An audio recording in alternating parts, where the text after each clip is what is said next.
Good. And the last speaker is Lars Kristiansen. He's a very special speaker. I think he was present in all editions of this workshop. And then he starts by the end of the talk. Yes. I want to do so. Okay. Thank you. So, I don't know if everyone has realized, but all the talks are videotaped. I gave a talk here a couple of weeks ago, and I have watched that video. And I realized that I do speak loud enough, but I also realized that I do not pronounce the word very clearly. So I will try to improve myself in that respect now. I also will say one more thing before I start the talk. This is a talk on subrecursive representability of irrational numbers. And I've given a number of talks, but some colleagues in Oslo encouraged me to say, "Oh, you should do a talk on this for a general audience." All right, so I prepared a talk for a general audience, whatever that might be. All right, PCC, that's a general audience. I can give the talk at PCC. And yesterday I realized that, well, maybe you're not what I had in mind when I made this talk. So please bear with me if I explain a lot of notions that you are all familiar with. I can try to do the talk very fast in the beginning because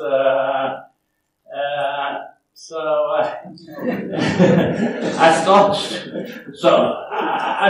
to explain what an irrational number is. That's probably not necessary, and we cannot write them up when we compute with them because they are infinite. So we need to represent them by some kind of algorithm.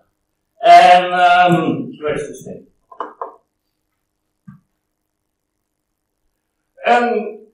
We have different options. We can use Cauchy sequences, we can use base P expansions, and we can use b-adic cuts, and there are several others, believe me. Those are the most familiar ones. So we may represent a number by a fast converging Cauchy sequence. Formally it's a function, and it's fast growing. It's sorry.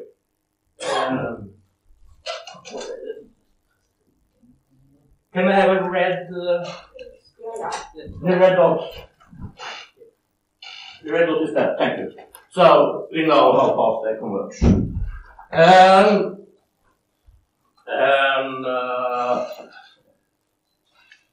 We can use represent numbers by base 10 expansions. So this is formally what a base 10 expansion of an irrational number is. It's a function that gives us the digits 1 by 1. We can use b-adic cuts. There's a predicate that tells us if a rational number is below or above the number that it represents. So this is formally what a b-adic cut is. Does it matter how we represent the irrational numbers? And the answer is, if we have full Turing computability, it doesn't matter. So, some notation coming up now. This is a class of computable functions. When I use this S, it's always a class of computable functions. And this S sub C is a set of irrational numbers that we can represent with Cauchy sequences in that class.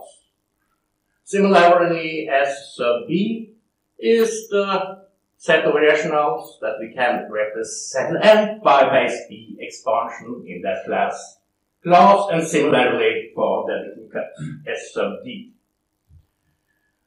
Now, if we have full Turing computability, if S is the class of all Turing computable functions, all these representations are equivalent in the sense that we get the same class of irrational numbers. But if we do not assume full Turing computability, then we are in a very, very, very different situation. And here is, let's look at some theorems. First one of Specker. He has proved that if this S is the class of primitive recursive function, then these two inclusions are strict. And let's look at the proof.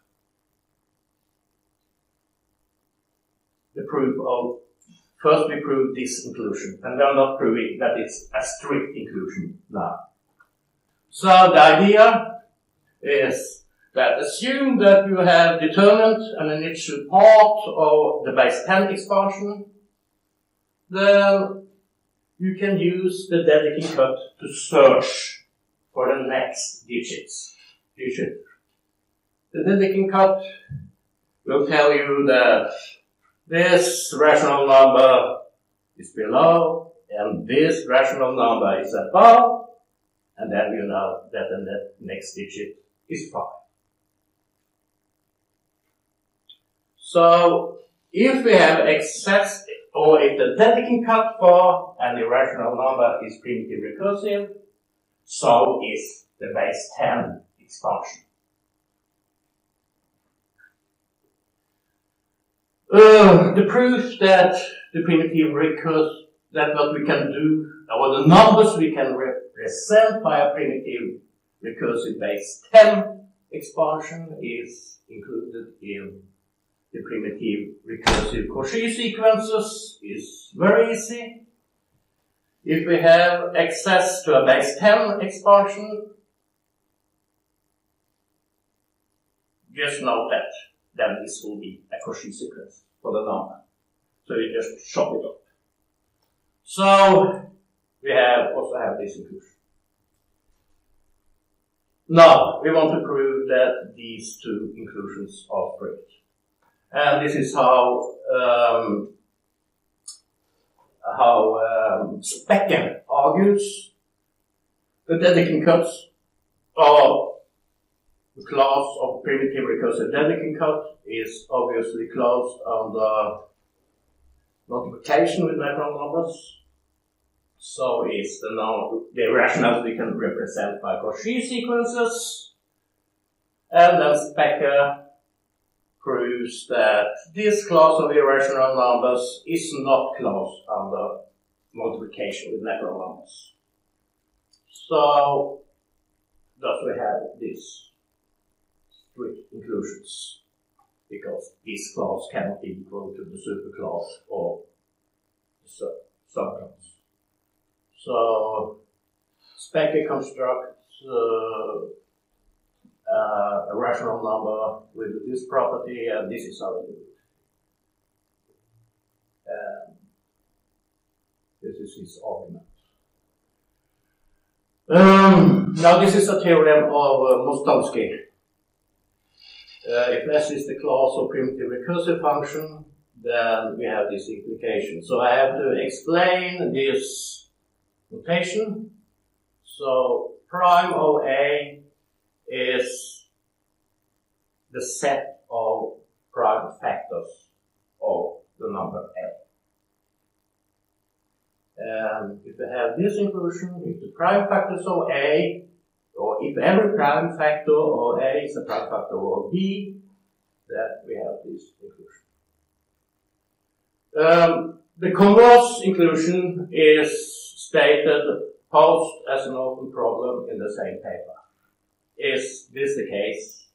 That if we have this inclusion, then every prime factor of A will be a prime factor of B.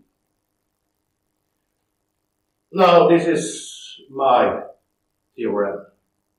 So I prove the converse implication, and I also prove this for any subrecursive class that is closed under Kalmer elementary operations. So, and I can formalize what a subrecursive class is. It's formalized as a efficiently enumerable class of totally computable functions. So, I will discuss the proof of this theorem, but first note that this is an example. Every prime factor of 2 is also a prime factor of 10. But the converse is not true. So this inclusion is great. So this implies that we have more numbers in base 2 than we have in base 10. That's, in the start that was quite counterintuitive to me. If you think about it, why should we try to, can we represent more numbers in base 2 than it should be all the way around in some sense. So, I also note that this theorem now also yields a nice proof of a slightly stronger version of Specker's theorem, because of this, we have now have this as a corollary, because let B be any base, and pick another base A such that these two sets are incomparable. Then by the theorem, these two sets of irrationals are incomparable, but it's very easy to prove, as I explained, that both of them are between this set and this set, and then it follows that this inclusion, that these two inclusions are strict. So I will now discuss the proof of the theorem. First I will explain the proof of this implication. This is also proved by Mostovsky, but I will do my proof. Because that proves some intermediate results that some might think are interesting. So, the base transition factor and the base transition theorem. So, some notation coming up now. Base b-digit is what we expect. It's a natural number in this set.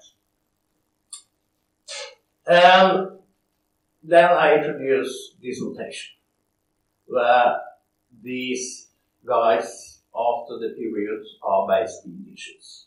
And this is what we expect. It's a rational number, and this is how you compute the rational number.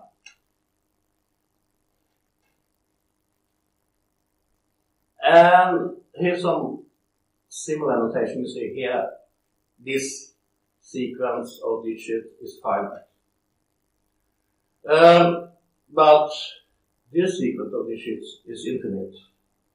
I would say that this is the base b expansion of the real number alpha, if and only if this is the definition we have. This is true. Can I just ask, because you say the, in general it's not unique, it's a problem. Excellent question, thank you. Yes, it's, if, look, it's unique. Yes. It's unique. So, yes.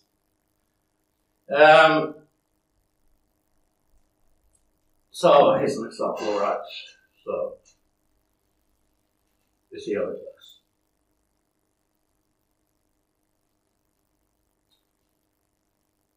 Now, the base transition factor from base A to base B is, and this is quite a hard definition, but I show you an example afterwards that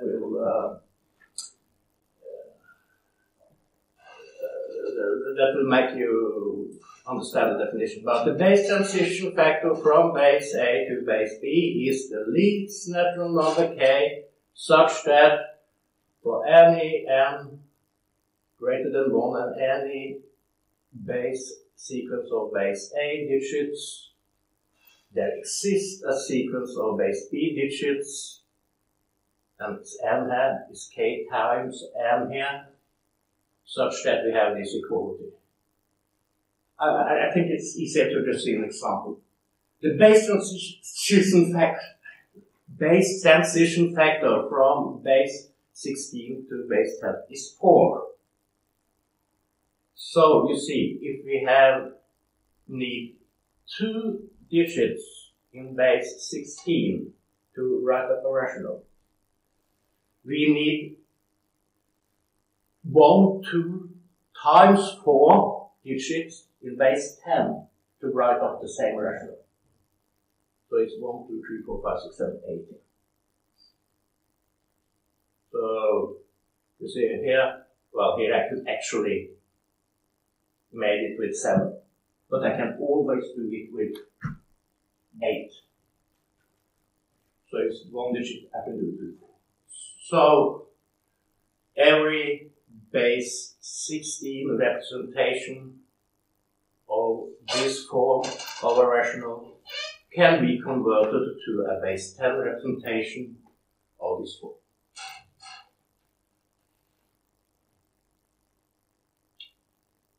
And the base transition factor from base A to base B exists if and only if every prime factor of A is a prime factor of B. So this is the formal definition of the base transition factor, but it doesn't tell you much, so you just skip that one. The important thing is this property I have explained now. So, and this is the base transition theorem. Let K be the base transition factor from base A to base B. And let this be the base A representation of alpha, and let this be the base B representation of alpha. Then, you see, alpha will be between this rational and this rational. I will not prove the theorem, but what I have explained so far should give some intuition why this holds. Because, you see, if I have the base transition factor from base A to base B, then I can write this number of this form. And then, yes, I can squeeze that number between this number and alpha. And then you need to work a little bit more to prove the rest of it. But, so,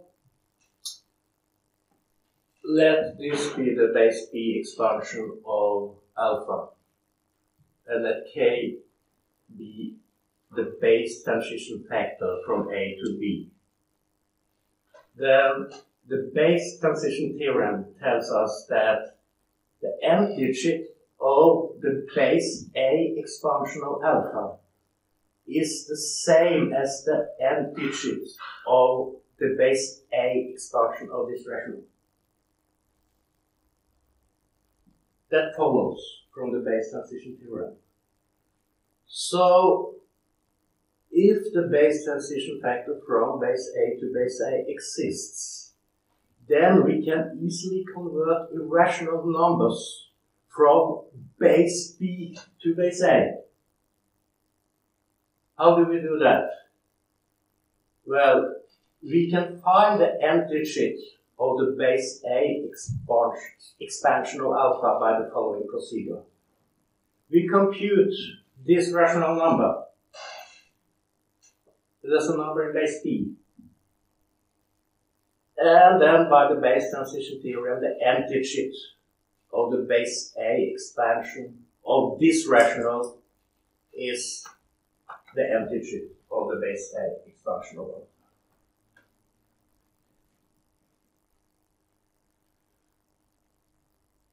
So, and of course, this is not a very heavy procedure. It's certainly common, elementary, maybe even polynomial time computable. So, if the base transition factor from base A to base B exists, then yes, then the base A expansion of alpha can be computed elementary in the base B expansion of alpha, and the base B, the base transition factor from A to B exists only if and only if this inclusion holds. So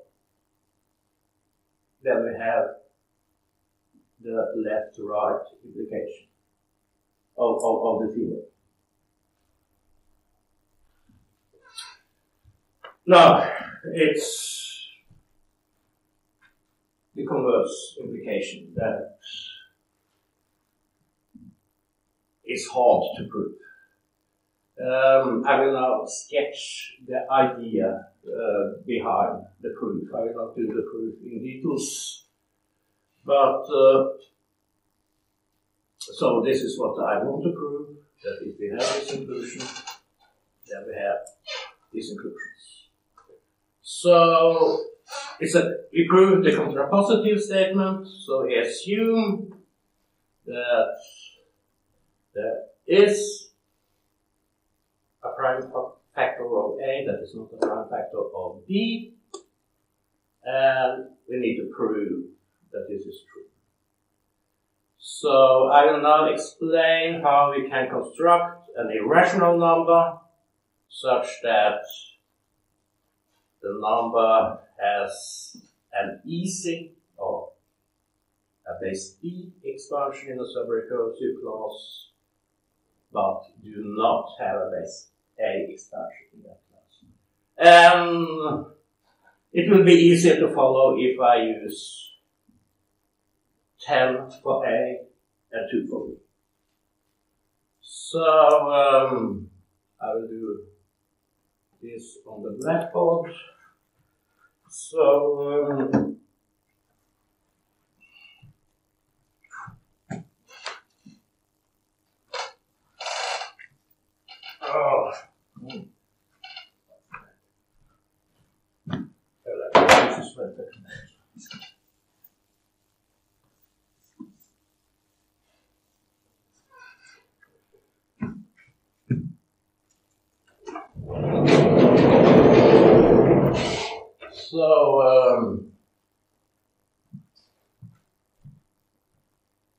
maybe I can switch on the computer. Is that possible? But switch off the protector. Yes, can I computer? I don't think I need it.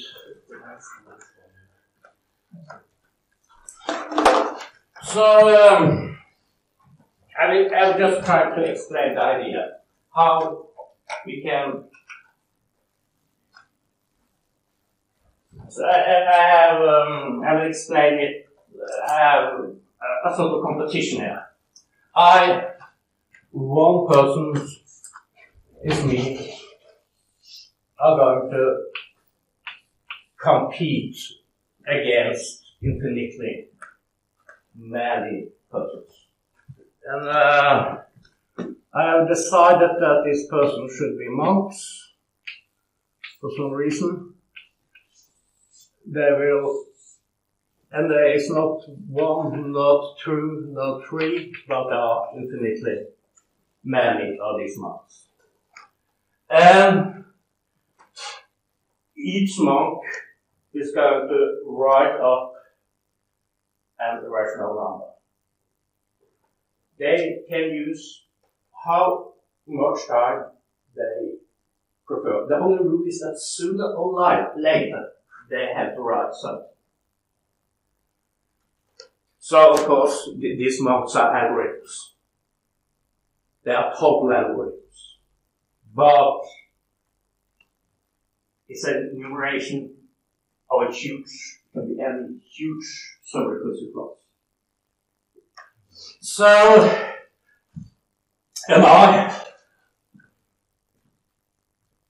and the computation is that I am going to write up a number that is different from all the numbers the monks are writing up. So I need some advantage. And my advantage is that I'm going to write my number in base 2, whereas the monks are going to write their numbers in base 10. And I'm going to write very, very fast. I hardly will have to think at all. The monks can look at what I'm doing. The only thing they have to do is sooner or later they have to write something. They cannot go into it. So, what do I do? Well, I pick a number that has, I pick a rational number Q, 0, that has infinite expansion in base 2, but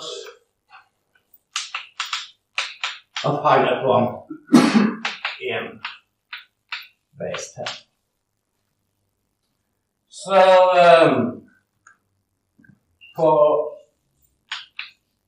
I can use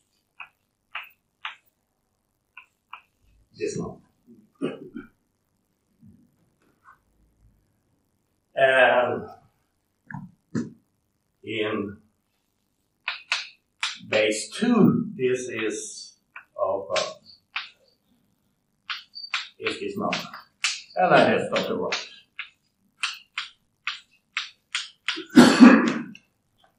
I hardly have to think at all. I can compute very, very fast.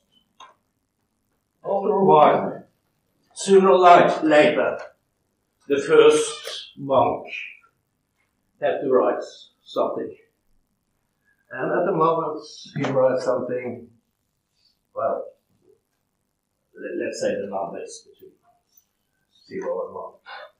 At the moment, he writes something, well, he might write 0, and he might write 1. If he writes 0,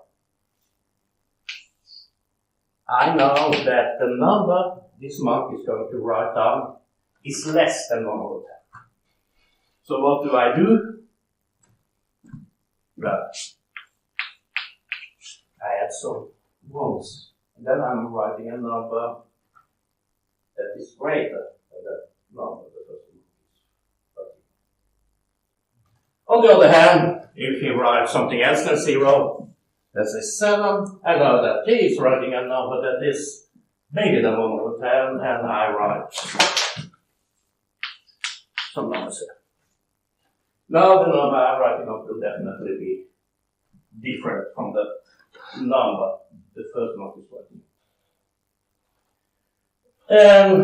Now, and this is the tricky part, now I have to think a little bit.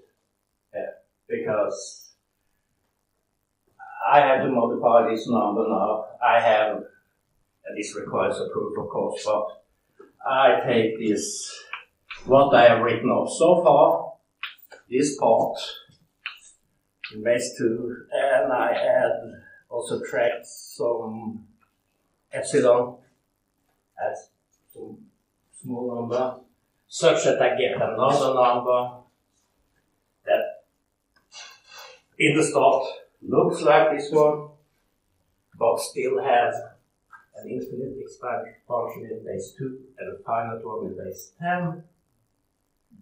And now I can play the same trick at the next mark.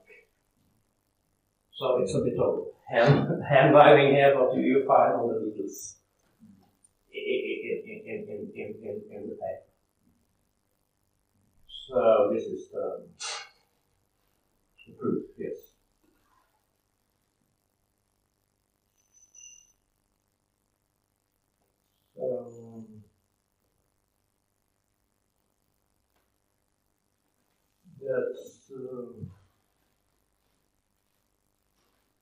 That's if I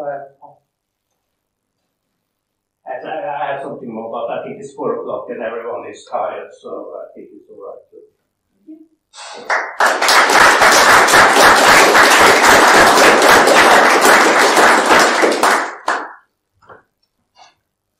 Comments or questions?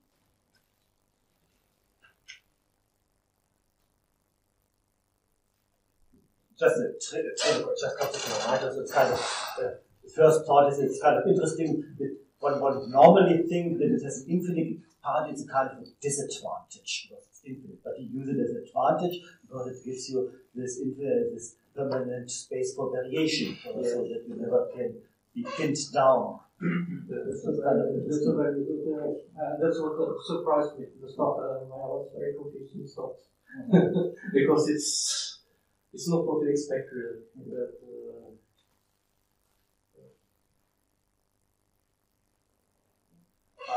What can you say about this set of rational numbers that can be represented, irrational numbers that can be represented in the base 2 but not in base 10? Like, Should I? They are not very natural. They are. You will not come across such a number by accident. They are. Well, we are everything is possible, but they are strange numbers. But what about? But you see, I made it into a living to make strange numbers. There's a lot of them around to read my papers, but they are not natural. But sorry, just what about the set as a whole? Like, can you imply some, for example, ordering? I can tell you about some results. We have a result that so if these are the numbers we can do in base 3, these are comparable to the numbers we can do in base 2. The number we can do in base 10 is inside here, alright? And if you take the union of all these clauses, I can find 2 numbers that you can do in every base. Or every number you can do in every base. Pi will be such a number. You can write it in every base. I can find another irrational number that you also can write up in all bases. So for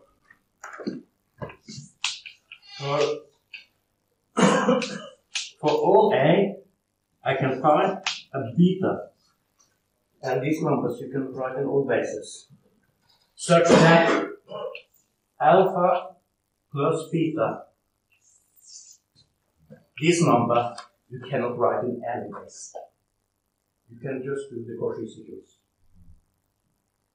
And this is an argument that shows that if you do computable analysis in subrecursive clauses, absolutely nothing else than Cauchy sequences will work. Nothing else. I cannot imagine anything else that will be close on any other representation that can be close in addition because of this argument. Except for sign digits, of course, if you allow me. Yeah, that's equivalent to Cauchy sequences. Trivially equivalent to Cauchy sequences. So yes. Not anything that is not equivalent to Cauchy sequences. It cannot work. I wonder, because we started with pi, one could now consider the same question for transcendental numbers, the relationship between the representation in different bases. Because then it seems you can't play these tricks easily because it's more complicated. I can. This trick will not work if I have full Turing computability here. Because then one of the monks, Brother Michael the Lazy, will just stop writing and sit there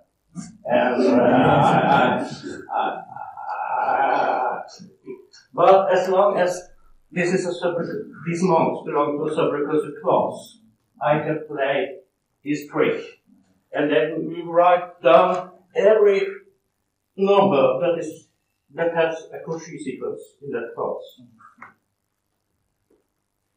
I'm not sure whether I understand the proof completely, because your number you construct has to be in the same complexity class, and you seem to be diagonalizing. No, yes, but you see, I can do this in polynomial time. I only indicated that on the exam. All right, I'm writing very fast. I do not have to think at all. The monks can look at what I'm doing and say, also to observe what they are doing. You have to use their. I have to. Yes, but sooner or later he will write something. The question is whether you're not diagonalizing through the whole class and create a function that is outside of that class. No, I get the function in a much smaller class. I can prove this can. I was a referee that even claimed that this number belongs to this class. It's